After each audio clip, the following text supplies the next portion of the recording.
Okay, everyone. So we have Tom Venuto with us today. I'm very excited to talk to him today. He's been a huge influence in my life and my lifting career, and we're going to go into that a little bit. He is the founder of the Burn the Fat Inner Circle online. He's written Burn the Fat, Feed the Muscle. You had an older website, bodybuildingsecrets.com, right? I used to read articles on there as well. And I mean, you've been all over the place with ebooks, a lot of consults. You've been on the news, I think. And so you've been all over. When did you really get into this yourself? I started lifting when I was 14. Okay. I saw Arnold and Conan the Barbarian, and that was all the motivation I needed. Plus, I was a freshman in high school, so I was pretty self-conscious about how I looked. I was flat. I wasn't obese, but I was pretty flabby. Mm-hmm. Man boobs and a pretty good spare tire around the waist. So I just wanted to get in shape. So I just started following the workouts from Arnold's Education of a Bodybuilder book when I was a teenager, and I did that all through high school. Made some pretty good progress. Then slipped back in college. When I went to college and discovered beer, that was kind of my downfall. Gained like 20 pounds of fat. But I was going to school for an exercise science degree, and so it just didn't jive. I didn't feel like I was being a good example. So that was the year I decided that I was going to compete, because all my buddies at the gym said, here's what you want to get back into shape. Here's what you got to do. You got to compete. Wow. And they all taught me. They taught me how to do a bodybuilding contest diet and train for the contest. And from there, I competed 28 times since then. And I went on. I did get my degree in exercise science, certified strength and conditioning specialist, personal trainer, and just started out back then. This was back in the early 90s and through the 90s, personal training people in the gyms and managing health clubs. And it was only later that I got into writing and online publishing.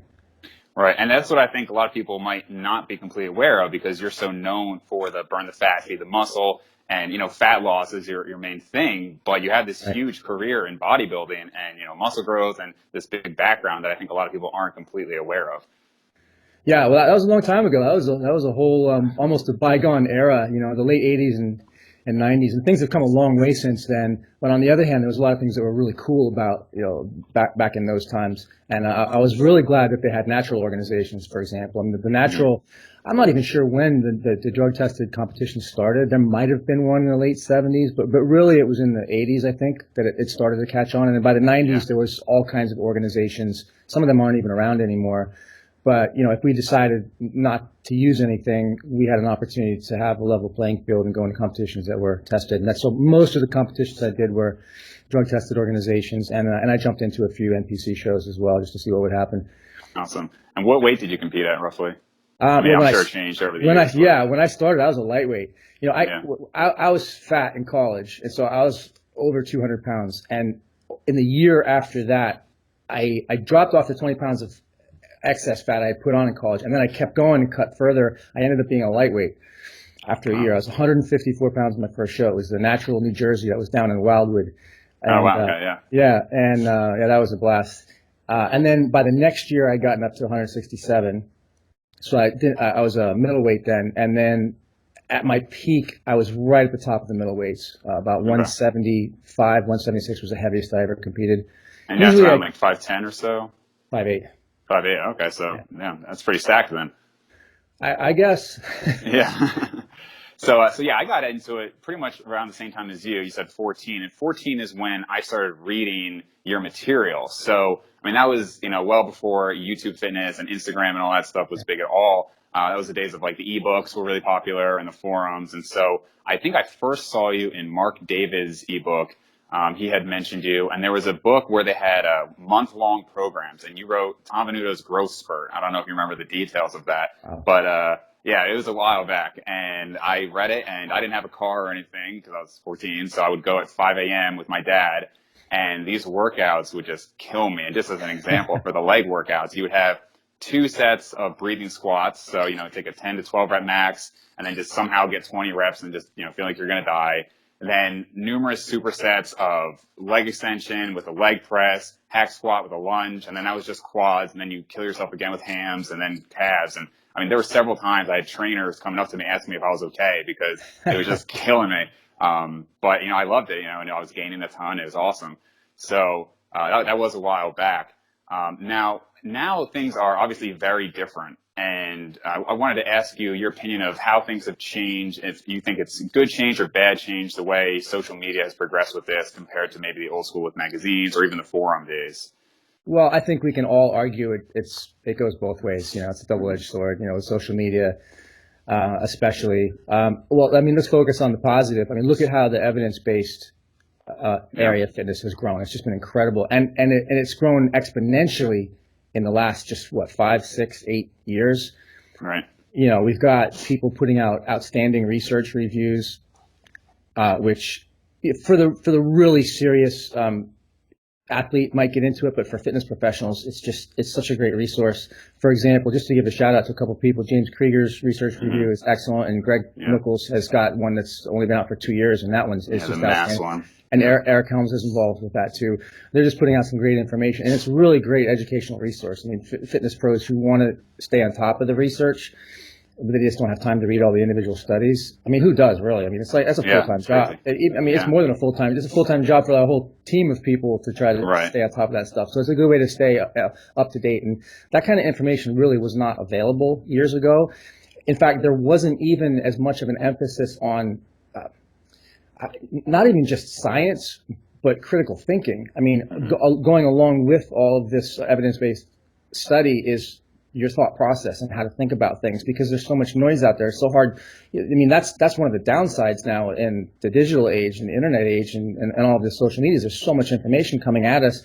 Right. And if it was all, in agreement and in alignment, that would be one thing, but it's completely opposed. I mean, you're getting advice that's just diametrically opposite one another, and a lot of people are just absolutely confused. So if not only if you understand what evidence-based what that means, and you also put some effort into learning the critical thinking process, between the two of those, you can sort through all of this. So, I mean, I'd like to think that it's more good and more positive what's going on right now. Aside from the internet overload, the information overload, I think it's really, we're heading in the right direction. Yeah, I would agree. I think the people you mentioned are doing great service: Eric Helms, Greg Nuckols, James Krieger, and others. And I think, like you said, a lot of that just wasn't available. And I mean, there were so many articles in the past where everything was just bro science. And I mean, you still get that today, but I think people who are really looking into it agree that, we can at least look at the science now and see where that's going. And so I do think that's, one of the big improvements. So actually this weekend, I'll probably be posting this in a few weeks, but this weekend is the Olympia weekend. So are you watching that at all? Are you following along, or not so much? No, not really. I followed pro bodybuilding when I was a teenager and in my 20s, and then I just kind of lost interest because it's completely, it just goes in a direction that I've lost interest in. Not so interested, yeah. Every once in a while I take a look. I mean, on one hand, you got to be impressed with what the human body is possible, what's possible on that extreme, but it's not the ideal that I'm aiming for, or that I really encourage other people to aim for. I mean, it's really, I mean, that's just such a tiny, tiny piece of fitness and what bodybuilding really is. I'm a bigger fan of the classic old, the golden age bodybuilders. And I do think it's interesting, though. I noticed that they have a classic physique division now, which I think is really cool. I mean, some of those physiques are pretty incredible. Just the aesthetics is fantastic. Yeah, that actually seems to be talked about more than anything else this year. Chris Bumstead, Breon Ainsley, some of them have unbelievable physiques. So yeah, I agree there. Yeah. And you kind of mentioned like the health aspect, and I remember, and this was years back, but I remember you had mentioned, I forget the exact topic, but you were saying how one of the things, either with professional bodybuilding, but also nowadays there's a whole if it fits your macros group and all of that, and I remember you saying that a lot of this stuff kind of missed the point and how we want to be healthy, that bodybuilding is supposed to be a way to be healthy. And so, I mean, I don't know your feelings on the people who take if it fits your macros to the extreme there, but I know in a lot of your work that I had read in the past, it was very by the books bodybuilding. So it's still a completely clean diet. Is that something, I think even I remember you reading, or at least reading that you said maybe once a year you'll have a cheat meal, and it was like it's something that your mom made, right? Like her pie or something like that. And I don't know, do you still stick to being that regimented, and that what you recommend? No, okay. And it's not what I'd recommend other people. Really? Okay. What I do recommend is I prefer the term flexible dieting. Okay. Over if it fits your macros. Although, I mean, I have no problem with if it fits your macros. I mean, I've been doing meal plans by the numbers since I was a teenager. I mean, I was introduced to this idea when I was in college. I took a nutrition class, and the professor had us do an analysis of our diet, and it was done on a piece of software, and meal by meal, it calculated the calories, protein, carbs, and fats. It was like on a spreadsheet. I'm like, oh, well, that makes perfect sense. And that was, the precursor to me learning and teaching meal planning. And then I went to work for Gold's Gym for a while, and back in the 90s, they had this program called Nutrition Analysis. I think it changed to Apex. Okay. It was a nutrition coaching service. This is like, we're going back 20 years now. Yeah. And they would sit down in person with a client in front of a computer, and basically what they had was a nutrition software pre-internet. So I mean, this was not connected to the web. There was no web. You just sit in front of a computer, and the nutrition technician would guide the client to create a meal plan, and it was by macros. It was proteins, carbs, fats, and they were talking about the percentages of each. So you walked out of the office with a meal plan on paper, by the calories, by the macros, and it's a pretty simple concept. You don't wing it anymore. You just eat what's on that piece of paper. You just follow that plan. And then you're taught a system for exchanging foods. So each food had an exchange number attached to it. Like, let's say protein was exchange group 1, and a fibrous carb is exchange group 2, and a starchy carb is exchange group 3, and then you have a list of foods to swap. So you have this meal plan you follow, and you swap foods out. So this was doing it by the macros decades ago. It's not a new concept. The thing that happened with If It Fits Your Macros was there's a word that's presumed in that sentence. If it fits your macros, then eat whatever the heck you want. Okay. Right. Some people presume that, and some people don't make that assumption. But that's where it goes wrong, is when it starts to ignore food quality. So the interesting thing about doing it by the macros is, if you're in a caloric deficit and you're hitting your macros, you can lose fat on a junk food diet. Sure. And that's a concept that a lot of people who are health foodies, they can't wrap their head around that idea. It does not make sense. It's like, if I eat a candy bar, I'm going to get fat. Mm-hmm. Well, no, because we know people who've competed and ate a slice of pizza every day and got shredded. Or, a figure athlete who, she had a candy bar every single day. There was a case study of that exactly, and she got shredded. So it's not that foods turn into fat, it's excess calories turn into fat. I mean, that's the thing that we want to realize with If It Fits Your Macros. I just prefer the concept of flexible dieting, which is flexible dieting versus rigid dieting. If you're too rigid, it becomes hard to stick to it. That's basically the bottom line. The more restrictions you have, the more rules you make, the more you become a rule breaker, basically, is what it boils down to. So you have to build in a little bit of flexibility. And I think a smart way to do it is a 10% rule. Yeah. In terms of food quality, we're talking about food quality here. So if 90% of the food you eat is mostly unprocessed, nutrient-dense food, the other 10% that you eat, whatever it is, have at it. I mean, that's my interpretation of what If It Fits Your Macros should be, or what flexible dieting should be. Right. And I think that's one of the, like, to your point before about having more information now. And I think that's one of the biggest areas that's been helpful, because I know even, back when I was in high school, and I kind of thought I knew everything at that time. And I remember somebody on a forum saying that they could still lose as much fat eating a Snickers as oatmeal and whatever. And for some reason, that example sticks in my head, this guy saying that, because I thought he was so wrong. And I thought he was crazy for saying that. And nowadays we know that actually is true. I mean, I'm not saying that Snickers and oatmeal are the same thing, but if they're matched for calories, you can still lose fat.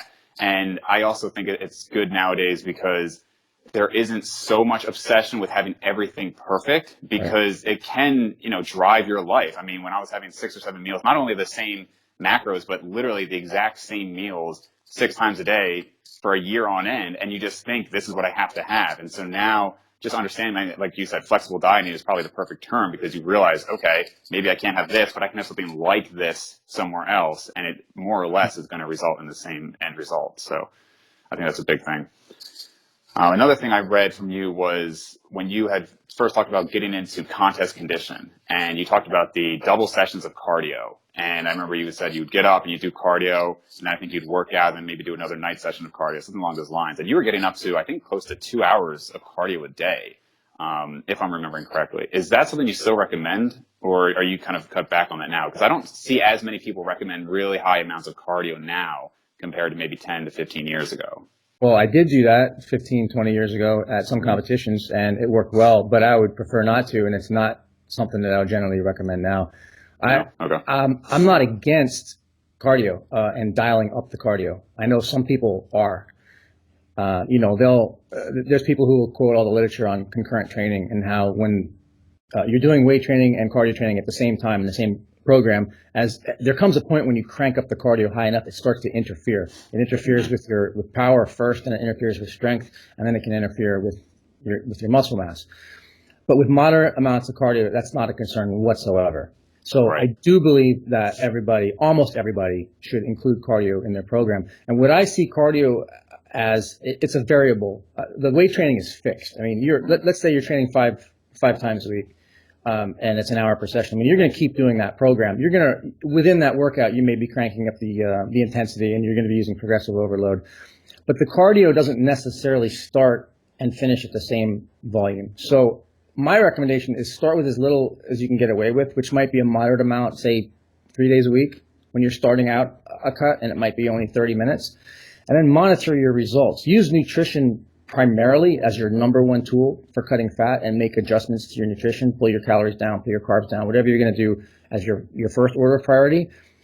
But don't write off cardio as another option for increasing your calorie deficit and for keeping progress going. So basically what I will do is I will also progress my cardio. So I might move up then to say 4 days a week if I wasn't getting lean enough, and then I might move up to 5 days a week and 6 days a week. And typically over the course of my whole bodybuilding career, I would get to the point where I would do cardio almost every day, like 6 days a week, and the duration would be up there around 40 to 50 minutes. That was typical for me, and my body responded really, really well to it. Yeah. People may get different mileage from it. It may be more beneficial for some, less beneficial for some. Some people might get that negative response that they feel like they're overtraining. They might see it, maybe their lean body mass or their strength goes down. But for me, it was just another way. It was another dial to turn during contest prep. Like Right. one dial I turn is calories, and I'm tweaking calories down, or maybe I tweak the calories down specifically from carbs because I want to leave the protein alone. So I'll just tweak down the carb calories a little bit, and then I'll tweak up the cardio calories. So like if the only dial you have to turn is your nutrition, but I have two dials, I just feel like I have more tools than you do, and yet a lot of people are Right. afraid to use that. So it's just a matter of balance. It's just a matter of balance, And back in the early days, I was probably overtraining on cardio, Yeah. but the results turned out okay for me too. Yeah, it seems like it.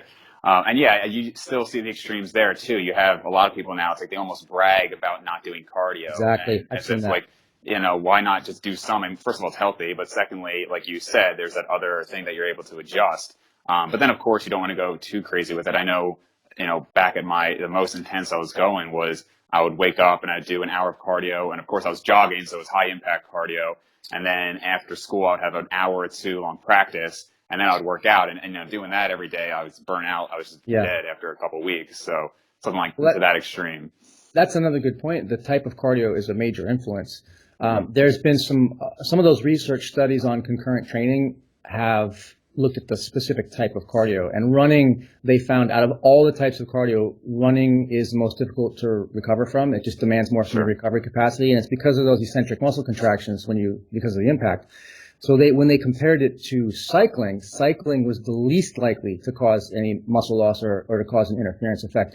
In fact, I don't know if you've seen on social media these crazy pictures of sprint cyclists, what their legs look like. Mm-hmm. Yeah. They're ridiculous. They're so muscular. So, if you get on and you do sprints too, if you're doing interval training on a cycle, I think that's really very compatible with bodybuilding. And I think that my legs were the most cut and the most vascular ever when I was doing more cycling than other cardio, and when I was also running up stadium steps. Those are two types of cardio, and it was interval training. It wasn't long duration cardio, but it was really effective and didn't compromise my physique at all. One of the best purchases I've made in the last few years was just getting a stationary bike in my home. It has just made it so easy, and I don't have to worry about getting ready for the gym. I just have it. And so probably 4 days a week, I'll do some type of cardio on that bike, maybe 2 days at intervals and 2 days of just like a steady state. But definitely one of the best purchases I've made, and makes it really convenient. So let's see. So how long have you been doing this now? You said 14, and you're how old now? I just turned 50. Just turned 50. Okay. Yep. So you're looking at about 36 years there. As you got older, what adjustments have you had to make to your training? I mean, I imagine at this point you're more trying to maintain, I could be wrong, but trying to maintain all the muscle that you've built. But what have you noticed in your training and nutrition that's had to change there? Mostly training. I haven't changed my nutrition. Okay. I know I've experimented with nutrition, but you know what? I did that early on in my career. Mm-hmm. I mean, now keto is this humongous thing right now, but that's not new either. Sure. I mean, first of all, it goes back to Vince Garando was recommending low carb, high fat diets in the 1960s. Yeah. And I had plugged into his stuff. So, I was experimenting with diets in the late 80s and early 90s. Like I experimented with keto and other low fat, high carb, and I never ended up making that my method, but I tried it. Mm-hmm. So I tried other diets too. I tried extremely low fat. I tried high carb, moderate protein, low fat diets where the fat percentage was probably like 6 or 7% of the total calories, which we wouldn't do today. I mean, but I experimented a lot to see what would happen. How'd you feel on that? Actually, I felt fine, strangely enough. Yeah, I really didn't see any detriment. In fact, the people I learned that from was Lee Labrada and Keith Klein. Did a program called Get Lean, and I think it's copyrighted back in 91, 92, somewhere. I mean, it was the predominant idea back then. Right, yeah. Was low fat, and it was, the marketing back then was, even the general food industry outside of the fitness industry, you look at all the labels, they all said put low fat. It was just ingrained into everybody. So we tried it. But, you asked how things have changed over the years. I got most of that experimentation with nutrition side of stuff out of the way when I was younger, and I figured out my body. I figured out what worked for me because people are different. I do believe that some people will respond better on lower carb diets. I'm not a low carb hater. It's not the style of nutrition that I promote. Aside from when you do a contest diet, your protein goes way up and the carbs come down a little bit, but I'm not talking about keto. But because I got all of those experiments out of the way when I was younger, I've been consistent for years and years and years ever since. I really haven't changed anything. Maybe I don't eat as often anymore. I mean, I don't feel any necessity to eat 6 meals a day, but I still lean towards more meal frequency, at least because I prefer it, if that's the only reason, is my personal preference. And also, I do think that, these very recent studies that came out saying that it's better for protein metabolism, that's just one more argument that I can make. Sure.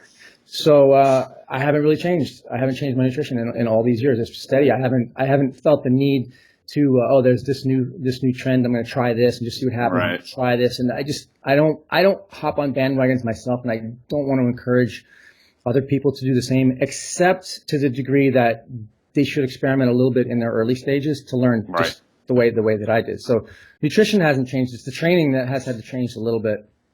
First of all, I retired from competition in 2005. So all of my competitions were between 1989 and 2005. Okay. And the last competition I ever did in 2005 was the New Jersey, the Gold's New Jersey Classic, the NPC New Jersey Classic. Cool. So since then, it was just I keep training for life, for fitness, for health, for strength, for recreation, but it's not quite as hardcore or intense. Right. I still use bodybuilding training though. It's kind of the same with nutrition. Is I haven't really changed. Like I haven't switched to a different style. It's still bodybuilding training. It's still, people will call it a bro split these days. They never. Back then, back in the 90s, it was just the way everybody trained. They would split up their body four ways, and they'd have a chest and a bicep day, and and a shoulder day. They split it up like that. Hit each muscle group once every 5 or 6 days, something like that. And I still do that and still respond from it, to this day. Yeah. I just have to be a little more careful because of my joints. There's, 36 years of training puts some wear and tear on your joints. Right. And, it's not worth getting an injury to see how much weight I can lift. So my style shifts a little bit to how can I make a lighter weight feel heavier? Right. So I might take a rest interval that's a little bit shorter. We know what all the research says about longer rest intervals are superior for strength. Right. Probably for muscle size too, but you can still maintain and even build muscle with shorter rest intervals too. Sure. So I don't need as much weight, and that's the kind of thing that I change. I'll use more continuous tension, which means I won't lock out, so I don't need as much. I'll use more supersets, which might restrict the weight a little bit, but again, I don't need as much weight, and I still get the same hypertrophy effect. Right. And I mean, I know you used to lift pretty heavy back in your college and the competing days, right? I mean, what were you, I forget exactly, but what were you squatting back in your day? Well, at one point I did get over 400. I did 405 for a few reps, but I had lower back problems, a herniated disc. So Right. after that, I rarely went over 315. But what I started to do is train high reps. So I got up to 25 reps with 315 was my best. Gotcha. And there's like one of the arguments I see now for continuing with the, like you said, the bro split is just that even if the science might show a higher frequency is more effective, and it seems to be that way, that is true now. I've seen other people argue that the effect on the joints isn't worth it and that you might get slightly slower growth. But when you're hitting, these heavy movements with the same movement pattern 2, 3, 4 times a week, that can really beat up the joints, and the benefit isn't worth the risk there for some people. Yeah. It's also with the frequency. I think a lot of people are missing the point because they're being dichotomous. They're saying, should I train each muscle once a week or twice a week? There's a whole bunch of room in the middle, in between there, and so you could train each muscle group once every 4 or 5 or 6 days. And if you didn't consider that was a possibility, if you're only thinking, well, it has to be twice a week or once a week, you're missing the middle ground. And I've actually seen the best results I've ever gotten with about once every 4, 5, 6 days, in that range, not twice a week, to tell you the truth. And I've experimented a lot with both. And that's when you say that, you're talking about directly, not the fact that there's overlap. So obviously when you hit shoulders, you're going to get some tricep and stuff like that. Yeah, I don't really, I know there is overlap, but I don't try to quantify that. It's pretty hard. There's people still arguing back and forth about how you can what actually counts as and everything. Yeah. So one of the interviews I liked the most back when I think you were hosting some interviews was with Pete Siegel. Oh, yeah. Yeah, and I'm a big fan of him. I know you are a big fan of him, and it's something that isn't talked about as much now, but that's a lot to do with the power of the mind and how visualizing can help. So when did you start looking into that area of bodybuilding, and can you just kind of detail your success with those methods a little bit? Right from day one, Arnold's. The first place I heard about sports psychology was from Arnold. Arnold was the guy talking about visualization. He was ahead of his time in a lot of ways. Yeah. The first book I read on bodybuilding was The Education of a Bodybuilder by Arnold, and it was part autobiography and part instruction manual. And it was in that book that he made these analogies, like when I'm training my biceps, I'm visualizing them not just big but huge, like mountains. Right. And over and over and over again, he talked about the mind. He talked about concentration, about visualization, simple positive thinking, or just optimism. Always focusing on your goal. And so he was my first introduction to the power of the mind in bodybuilding. And then from there, my radar was up looking for this kind of information. And back in Muscle and Fitness, there were some columns about sports psychology. Dr. Judd Soto was one, and his column was phenomenal. He was a PhD sports psychologist, and he wrote a classic book called Hypnotize Me and Make Me Great. So I read that and started to learn about hypnosis and the power, more importantly, the power of the subconscious mind. And this is a guy that went on and squatted triple body weight. He weighed about 130 pounds and he squatted triple his body weight after he had back surgery. It just amazing accomplishment. I'm like, wow, is this what focusing on your mental power can do? I want to learn more about this. And then again in Muscle and Fitness, I saw a column, another one, and I think it was called The Mind in Bodybuilding. It was by Pete Siegel. And I started following his columns and clipping his articles, and it was about thinking right, how to think right. I mean, today they might call it cognitive psychology or positive psychology, or some people are okay with calling it self-talk. Some people call it creating affirmations. Other people don't like that term, but whatever you want to call it, it's just kind of controlling that dialogue in your mind. Is what it was about, and controlling the pictures in your mind, how you talk to yourself and the pictures that you make to yourself. And it just makes a massive difference in your performance. Some people want to go way out on a limb and say that there's some kind of other mind-body effect where, the things that you can't exactly explain will happen in terms of performance and physique. We may not be able to prove that, but it's just something that's always been in the back of my mind. Yeah. Yeah, my take on it is, I agree with everything you just said. And I found that, I guess, visualization and positive thinking, or however you want to say it, seems to help a lot with skills and habits. And so, there's the studies on the people who were throwing darts and, shooting basketballs and everything like that. And for anybody who doesn't know, the visualization group pretty much had the same results as the people who actually did physical practice, which is pretty amazing. But things like that in a sport where it's a skill, I think is very helpful. And also, I think it's helpful for habits. So if somebody's had a bad dietary habit their whole life, but they're constantly visualizing themselves fit and sticking to their diet, I think that helps.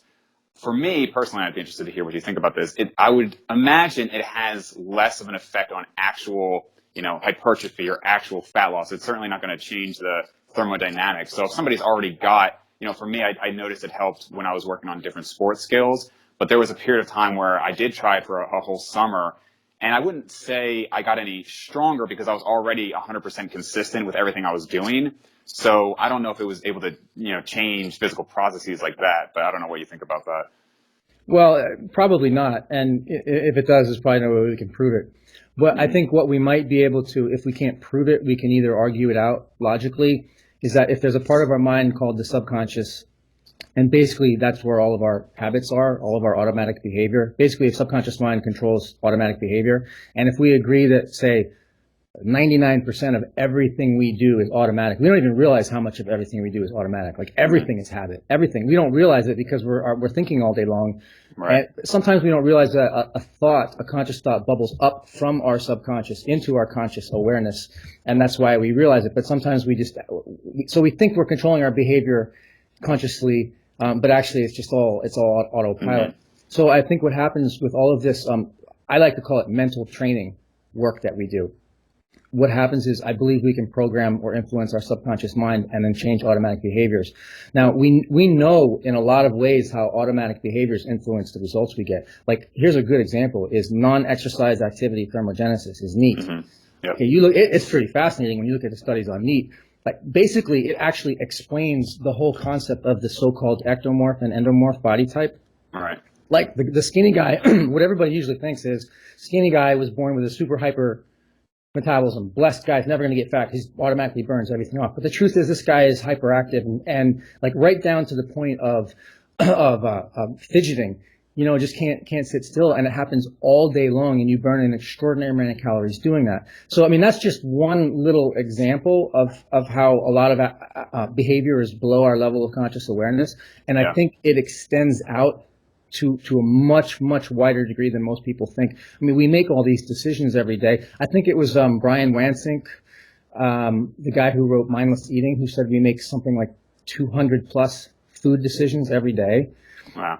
And we make all kinds of decisions all day long, and it's below conscious awareness. So I think this is how we have to think about why it's worth putting some effort into learning about mental training and psychology. Is because this is a way for us to influence our own behavior to the point where it's our automatic behavior, and then we're not dealing with willpower, gritting our teeth. Yeah, sure. Yeah, the NEAT example is a great one. One of the girls I just started training, typical, I eat so much and I can't gain weight kind of thing. And for one, the reality is more that she eats a lot in one sitting and then doesn't eat the rest of the day. So she thinks she's eating so much. But then two, she's so fidgety and, you just hang out with her for an hour. She just doesn't stop moving. And so that's I think a great example there. So you have a book, it's just come out, I believe, on progressive overload. Is that right? Yeah. Or it's coming out. Okay. It's been out for the last year.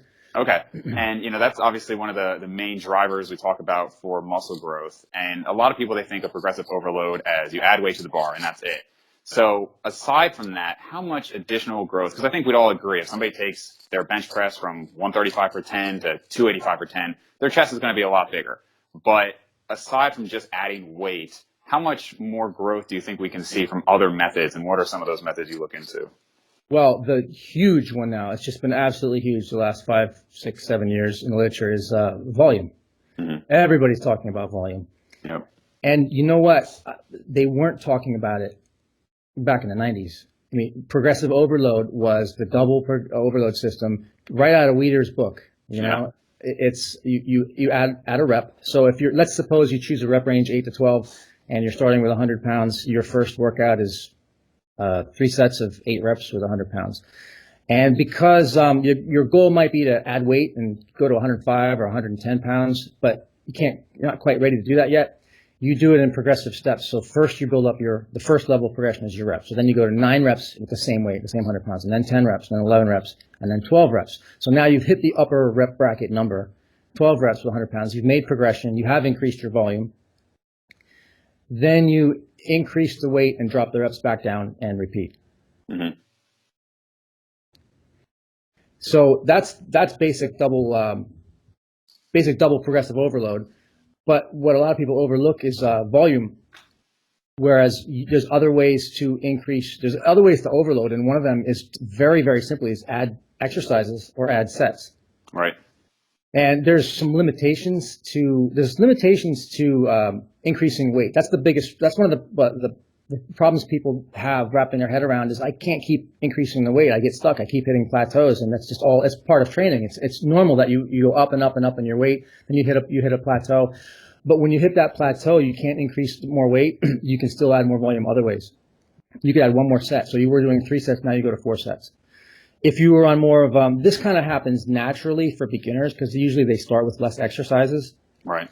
So as you advance from beginner to intermediate and into advanced, you can start adding more exercises. So you were doing 1 exercise per body part, then you go to 2, then you go to 3. You can build that up to the point that it stays practical and that you can recover. You're going to build a lot more muscle by increasing your volume. And I think this is the conversation that everybody in exercise science and hypertrophy research is having right now. Right. There's tons of studies on this. It's being written up in all the research reviews. But I think that most layperson and recreational trainers are not hip to this yet. They don't understand how progressive overload can be applied by. Basically, progressive overload isn't just lift more weight; it's do more work.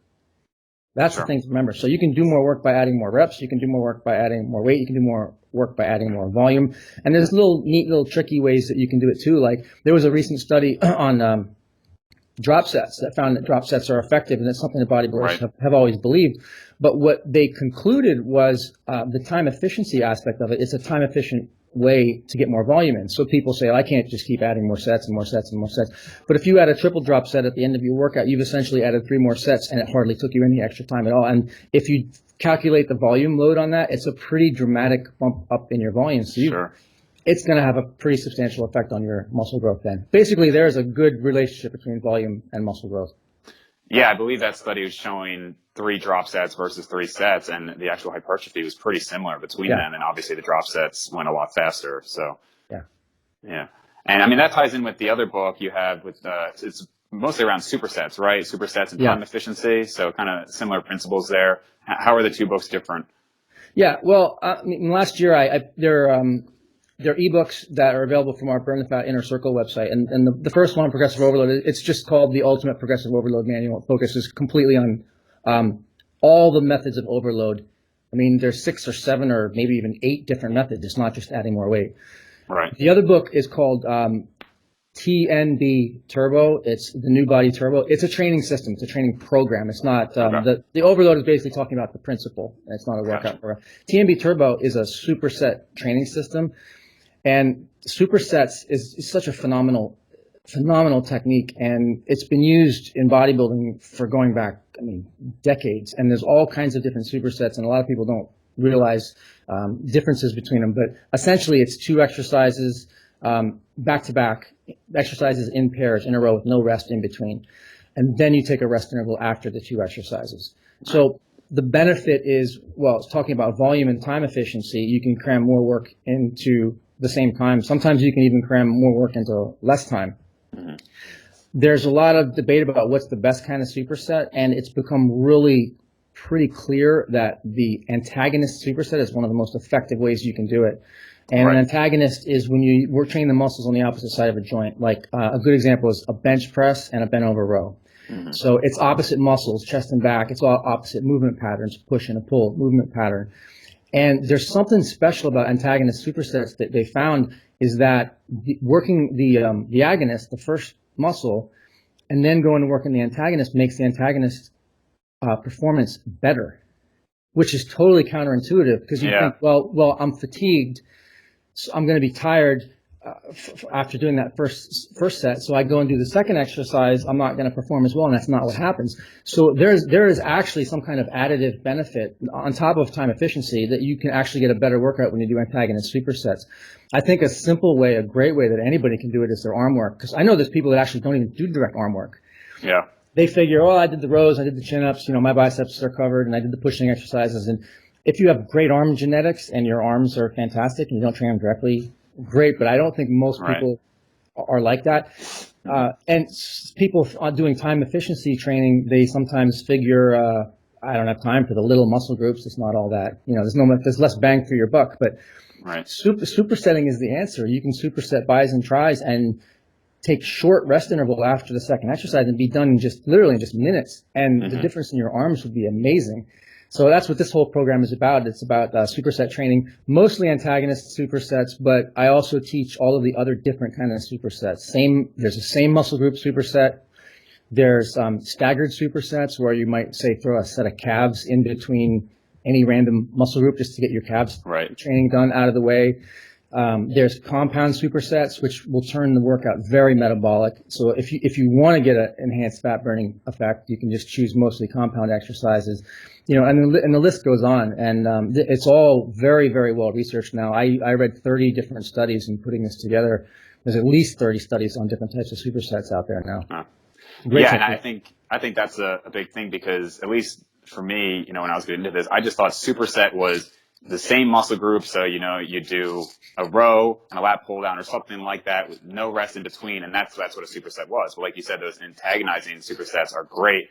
And actually thinking about it, almost all of my workouts have supersets in that regard, just from a time efficiency, because if I just did a set of bench press, I don't want to just sit there for 4 or 5 minutes to do another bench. I could go do a row and then in the same time frame, get that in there. And so it's hugely efficient. So I think that's a big point. That's a really good point.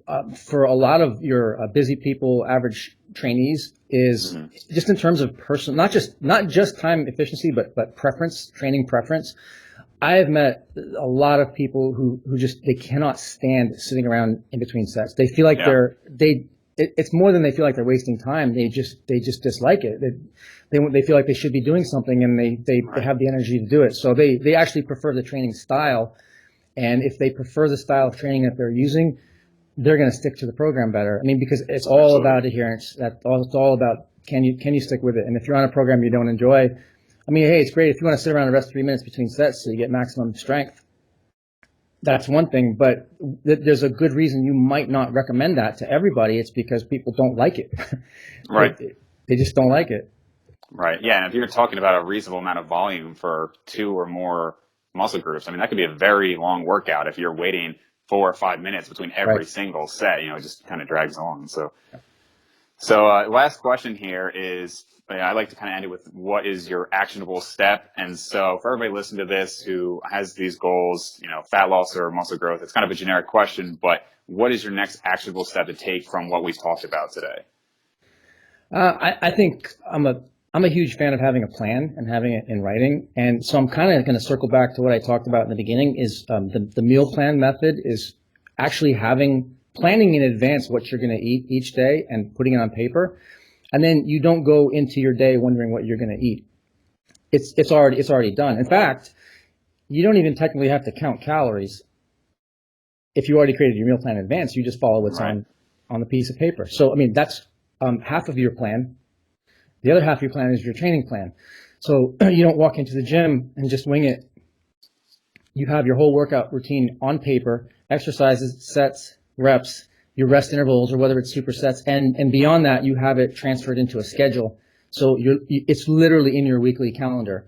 So what days you're going to train and what time you're going to train. And that's a technique that, in psychology, they've proven will double your compliance. So basically have a plan, have it specific, have a time, have a date, have a what, where, when, have it all in writing, and it's all in front of you, and you're going to stick to it. You're going to stick to it twice as easily. I love that. I love the writing things down. That's actually something I got from you a long time ago. I think you mentioned that at any time somebody could ask you about your goals and you have it written down in your pocket. And I took that for a long time and I had that same thing. And now a lot of it's on my computer, but yeah, definitely writing things down will kind of keep you accountable. So I like that a lot. All right. Well, thank you so much for talking with us today. Everybody, we can find Tom Venuto at the Burn the Fat Inner Circle. Like I said, there's Burn the Fat, Feed the Muscle. He's got his Progressive Overload book. He's got his Superset book. Is there anything else that people should look out for you? That's it. You can, our members only community is burnthefatinnercircle.com and the public website is burnthefatblog.com. All right. Well, thanks again so much. Okay. Really hope you guys enjoyed that interview with Tom Venuto and I today. If you did and you want to see more interviews, please subscribe to the channel and like the video. And if you like the cause that we're donating to today, please feel free to make your own donation to them as well.